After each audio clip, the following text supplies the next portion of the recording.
Anchorage, Alaska, a powerful earthquake located off Alaska's southern coast jolted some coastal communities late Tuesday, and some residents briefly scrambled for higher ground over fears of a tsunami.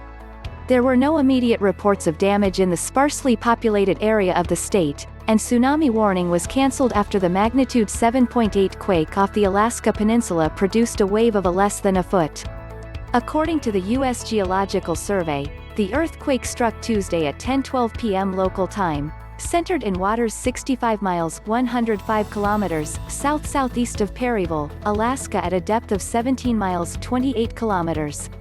Because of its location, nearby communities along the Alaska Peninsula did not experience shaking that would normally be associated with that magnitude of a quake, said Michael West, Alaska state seismologist. However, that doesn't mean they slept through it.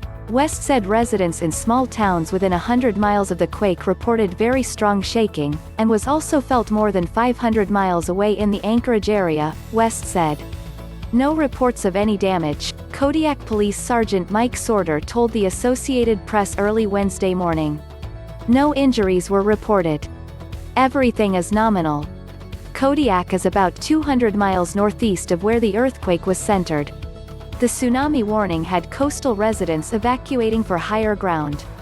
Social media posts showed long lines of people fleeing towns like Homer and Kodiak while tsunami sirens wailed in the background.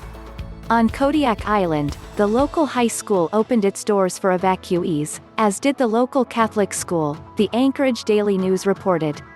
"We've got a high school full of people," said Larry Ledoux, superintendent of the Kodiak School District. "I've been passing out masks since the first siren sounded," he told the Daily News. "Everything's as calm as can be.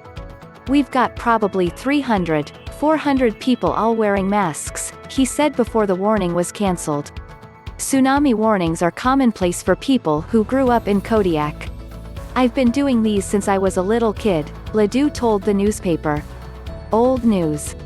Officials at the National Tsunami Warning Center in Palmer, Alaska, began calling off tsunami advisories and warnings after a wave of only 25 centimeters (0.8 foot) was recorded in the community of Sand Point.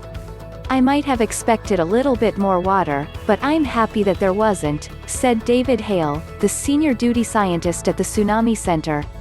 Tuesday's quake was more powerful than the magnitude 7.1 earthquake that caused damage in the Anchorage area in November 2018. "This earthquake released about 15 times as much energy as that earthquake," said West, the state seismologist. More than a dozen aftershocks of magnitude 4.0 or higher were reported immediately after the earthquake, he said by telephone from the Alaska Earthquake Center at the University of Alaska Fairbanks.